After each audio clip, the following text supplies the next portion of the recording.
Bryan Cranston stood up in the middle of the recording. Not at the end of it. Not when it finished. In the middle, he simply rose from the chair the way a person rises when the body has received something the chair can no longer contain, slowly and without planning, both hands pressing down on the armrests as he came to his feet. And then he stood there with his eyes closed and his chin slightly lifted, and his hands hanging at his sides while the recording continued to play, and the studio went so quiet that you could hear the sound of 300 people choosing not to breathe. Jimmy Fallon did not move. His hands were on the desk, and they stayed there. He looked at Bryan Cranston standing in the middle of his stage, with his eyes closed, and his face doing something that had no name in the professional vocabulary of a talk show host, and he felt tears arrive before he had any reason for them. Felt them the way you feel the first cold of a season, suddenly, completely, in the body before the mind has processed the change. His mouth was open. There was nothing behind it. He sat in the silence of his own show and felt it become something other than a show. Felt the room shift underneath the moment the way ground shifts. And he understood that what was happening was not his to manage or contain or redirect back toward entertainment. The recording played on.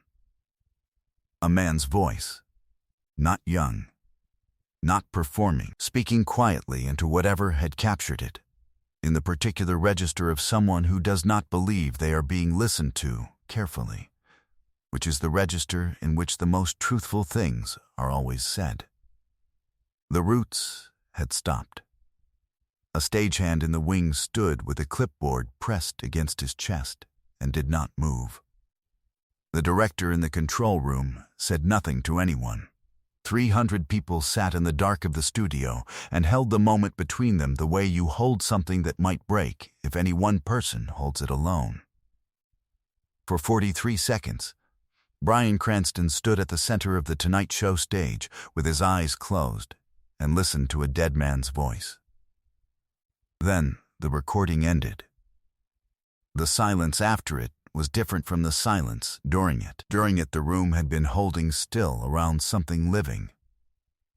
After it, the room was holding still around something that had just passed through, and the stillness had the particular quality of aftermath, of a space where something true had been and left its shape in the air. Bryan Cranston opened his eyes. He did not sit down. He stood at the center of the stage and looked at Jimmy Fallon, and his face was not the face he had arrived with. It was older somehow, or younger, or simply more itself. Stripped of the professional ease and the practiced warmth and whatever a person wears on their face when they are a guest on a television program, and doing it well. It was just a man standing in a room where someone he had loved had just spoken to him from 30 years away. He said, in a voice that was barely above a whisper, "How long have you had that?" It was a Wednesday night taping. March 2024. The Tonight Show starring Jimmy Fallon. Bryan Cranston was the guest, 68 years old, carrying himself with the unhurried authority of a man who has done enough that he no longer needs to prove anything, still funny, still present, still possessed of the specific quality that has always made him impossible to look away from, which is that he appears to be genuinely interested in whatever is happening at any given moment, rather than waiting for his turn to perform. The interview had been everything it was supposed to be. The audience had loved him from the first sentence. Jimmy was laughing in the real way, the way that cannot be manufactured. The Roots were loose and warm in the pocket, and the room had the particular ease of a night going exactly right. Jimmy had told Bryan he wanted to play something. He said it the way he said things when he was nervous, which was with slightly more calm than usual, and Bryan Cranston, who had spent his career learning how to read what people were not saying, had noticed. He said, "All right." He had leaned back in the chair. He had been still. Jimmy pressed play on the laptop. The voice that came through the speakers was a man's voice, not loud, not performative, just a voice. Old. Careful with its words, in the way of a person who has thought about language, who has learned over a long time that words are not neutral, that they go somewhere after you say them, and you are responsible for where they land. The voice was recorded in what sounded like a kitchen, or a room with the particular ambient warmth of a house that has been lived in for decades. The faint hiss of a radiator in the background, the sound of a chair shifting. The man was speaking about teaching, about what it meant to stand in front of young people and take seriously the question of what they needed from you, about the specific responsibility of being the person in the room who knew more, and how that responsibility was not about the knowing, but about the giving of it. About one student in particular, a student he did not name, whom he described only as someone who came in with everything and did not yet know he had it, and who needed only to be shown the door before he would open it himself. He said, "Some students you teach. Some students you simply refuse to give up on until they find out what they already are. The second kind is the reason I stayed in the work as long as I did." The voice stopped there, not because the recording ended, because Bryan Cranston had stopped being able to sit down. To understand what happened next, you need to understand what happened in 1977. Bryan Cranston wasn't always Bryan Cranston. Not Walter White, not the 4 Emmys and the Tony and the career that became, in its second half, one of the most extraordinary second acts in the history of American television. Before all of that, before any of it, there was a boy in the San Fernando Valley, parents who separated when he was 11. A childhood that had the particular instability of a home where the adults have stopped believing in the structure. A teenager who was bright and restless and aimless in the specific way of bright and restless people who have not yet been aimed at anything. He has spoken about this. He joined the Police Explorers at 16. He traveled the country on a motorcycle at 17. He was not on any path that anyone looking at him from the outside would have identified as leading anywhere in particular. He stumbled into a drama class. This is the word he has always used for it. Stumbled. An elective he needed, a schedule that needed filling, a room he walked into without expectation. Sunland, California, 1977. He was 21 years old, still loose and undefined, with no particular relationship to the theater, and no particular reason to develop one. Robert Ponder had been teaching drama at the community college for 16 years. He was 53 years old in 1977. A lean, precise man from Atlanta who had come west in his 30s with the intention of acting, and had discovered instead that he had an entirely different gift, which was the ability to see what was inside a person before the person had access to it. He was not a warm teacher in the conventional sense. He was not the kind who put an arm around your shoulder and told you that you were talented. He was the kind who watched you work and then told you the specific true thing about what he had seen, which is a more exacting kind of care and a rarer one, and which produces, in the people it touches, a loyalty that does not diminish with time. He watched Bryan Cranston in that first drama class, and he saw something. He did not say anything to him that day, or the next week, or the week after that. He let the boy work. He let him find his way around the edges of the craft the way a person finds their way around a room in the dark, slowly, by touch, building a map through contact with real things. He watched the way Bryan Cranston inhabited a character, not from the outside in, choosing the posture and the voice and the gesture and assembling them, but from the inside out, finding the truth of the person first and letting the body follow. He watched the way he listened when another student was working, fully, without self-consciousness, with the specific quality of attention that cannot be taught, because it comes from genuine interest in other people, which is the one non-negotiable prerequisite for the work.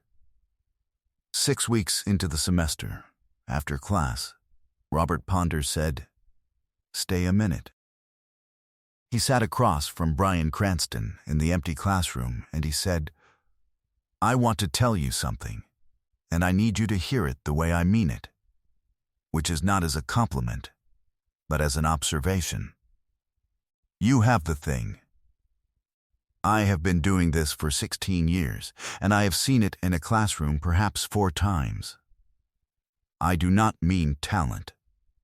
Talented people are common. I mean the specific other thing, the capacity to make a person in an audience feel less alone, which is what acting is actually for, which is the only thing it is for. You have that. What you do not have yet is the discipline to build the instrument that the thing requires. I am going to ask more of you than I ask of anyone else in this class, because what I ask of everyone else would be a waste of what you have." Bryan Cranston was 21 years old, and he had never been told anything like this by anyone. He sat in the empty classroom, and he absorbed it the way dry ground absorbs water after a long summer, completely and without waste. And he felt something happen that he would not fully understand for years. Not a turning point exactly, but the moment when a direction that had been possible became, for the first time, actual. Robert Ponder pushed him for 2 years. Every week, without exception, more demanding than the work required. Finding the places where Bryan was comfortable and removing the comfort, not cruelly, but with the precision of someone who understood that the comfort was the enemy of the growth. He stayed after class regularly. He called Bryan into his office when something was not working and told him exactly what was not working and why. He refused, consistently, to tell him he was good when he had been merely adequate, and refused equally to diminish him when he had been genuinely excellent, and the consistency of that honesty, the refusal to lie in either direction, was the thing that made Bryan Cranston trust him in the way you trust very few people in a life. Robert Ponder died in 1993. A heart attack. Sudden. In the middle of the week. In the middle of a semester, with students who would come back the following Tuesday and find someone else in the room. He was 69 years old. Bryan Cranston was not yet the thing he was going to become. He was still in the long middle passage of the career, doing good work that not enough people had seen yet, building the instrument that his teacher had told him he needed to build.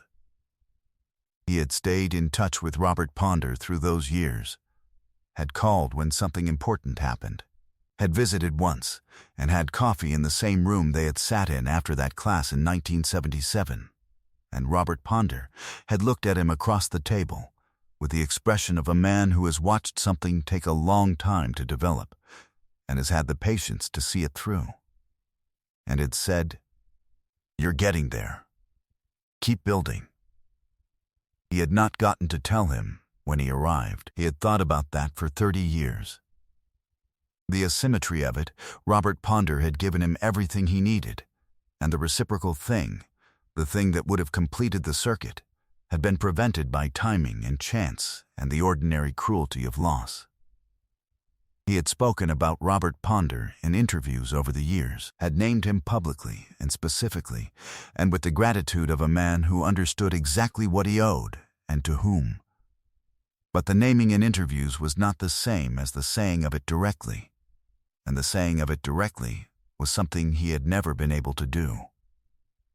Robert Ponder's daughter had found the interviews. She had found several of them, spread across 20 years, her father's name appearing in the particular careful way that Bryan Cranston said it when he said it.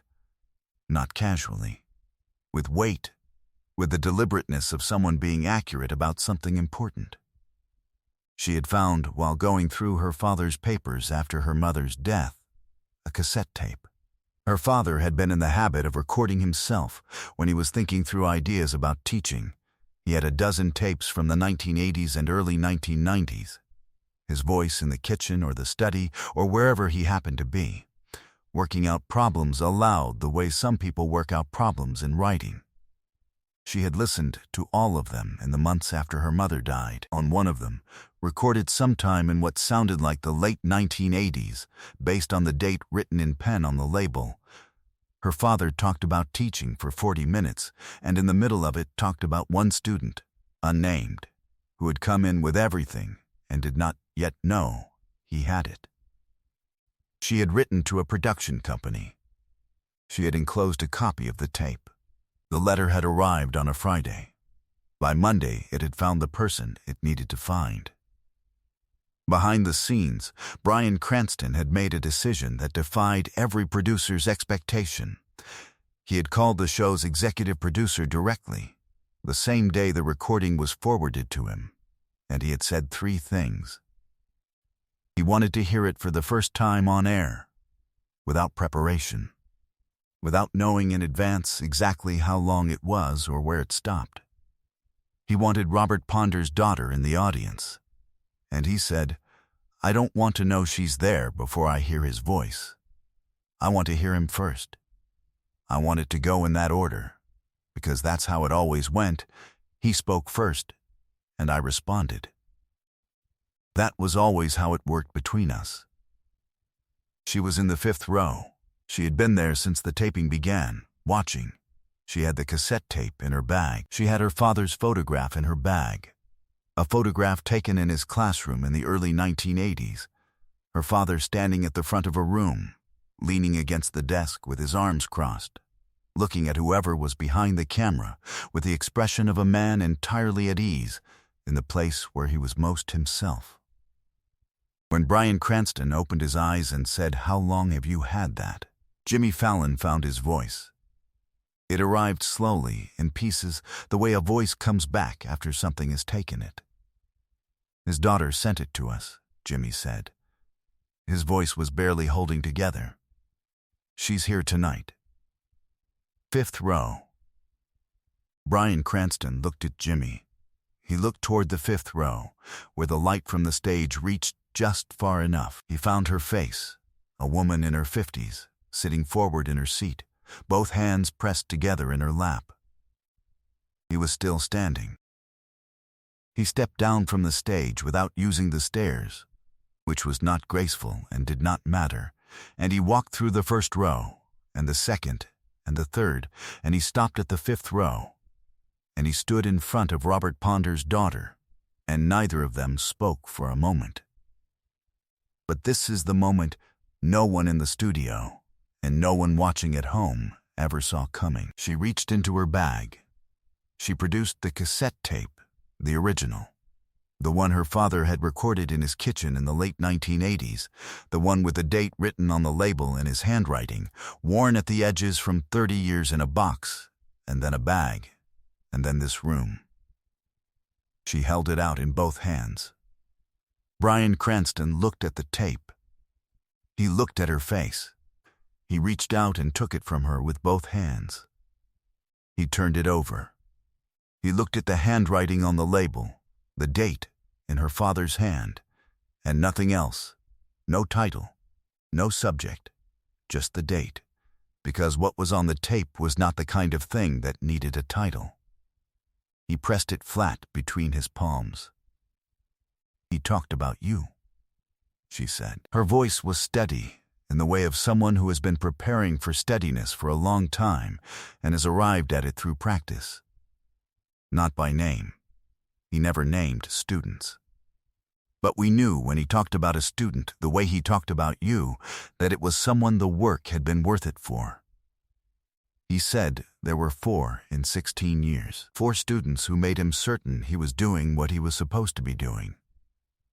Bryan Cranston pressed his lips together. His hands were not entirely steady on the tape, and he did not try to make them steady. "I never told him," he said. "He knew," she said. "I didn't tell him soon enough. I didn't." He stopped. He started again. He said, "Keep building."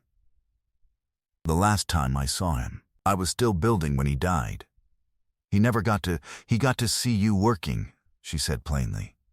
"He got to see you building. My father did not need to see the finished thing. My father was interested in the building. That was always what interested him. Bryan Cranston stood in the 5th row of the Tonight Show studio and closed his eyes for a moment and breathed. When he opened them, he was steadier.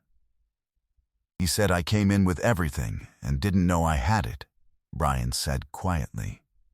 "You heard that part." "I heard every word." She reached into her bag a second time and produced the photograph, her father at the front of the classroom, arms crossed, entirely at ease, looking at the camera the way a man looks when he is where he belongs. She held it out. Bryan Cranston took it and held it beside the tape, one in each hand, and looked at Robert Ponder's face for a long time without speaking. Jimmy Fallon had not returned to his desk. He was standing at the edge of the stage with both hands pressed flat together against his mouth, tears running freely and without apology. And he was not performing a single thing about it. He was a man in a room where something true was completing itself after 30 years, and he was there for it, and he was grateful with his whole body to be there for it. The Roots began to play. Something slow and warm, and without a fixed shape. Something that breathed with the room rather than directing it. Questlove did not look up from his kit. 300 people who had been on their feet without knowing when they rose, stayed on their feet and let the music hold what the silence had just held. Robert Ponder's daughter left the cassette tape with Bryan Cranston that night because he asked if he could keep it. And she said yes, that she had made copies, that the tape had done what it was supposed to do. The photograph he also kept, framed now in a place he has not spoken publicly about, besides something he wrote the day after the taping, a letter to Robert Ponder that he has also not spoken publicly about. Addressed to a man who has been dead for 30 years, saying the things that timing and chance and the ordinary cruelty of loss had prevented him from saying directly. Jimmy Fallon has said in the months since that Wednesday evening that the 43 seconds when Bryan Cranston stood in the center of the stage, with his eyes closed and listened to a dead man's voice, were the 40. 3 seconds in 11 years of doing the show that most precisely explained why he believed the show was worth doing. Not the big moments, not the famous names, not the viral segments, but the chance, on any given Wednesday, for a circuit to be completed that had been open for 30 years, for a voice to find the ear it had always been speaking toward, for a man to finally hear himself described by the person who had first understood what he was. Bryan Cranston has said once, briefly, about that evening, he told me I came in with everything and didn't know I had it. He was the first person who knew. I have spent 47 years trying to be worth what he saw. Some teachers change students. Some students spend 40 years not being able to say what they owe. And some voices, recorded in a kitchen on a Tuesday evening in the late 1980s, travel through 30 years of boxes and bags and careful keeping and arrive, finally, in a room of 300 people where they stop a man in the middle of his seat and bring him to his feet and remind every person present that the most important things ever said to any of us were said quietly, in rooms that held no audience, by people who were simply doing the work of seeing us clearly and refusing to keep what they saw to themselves.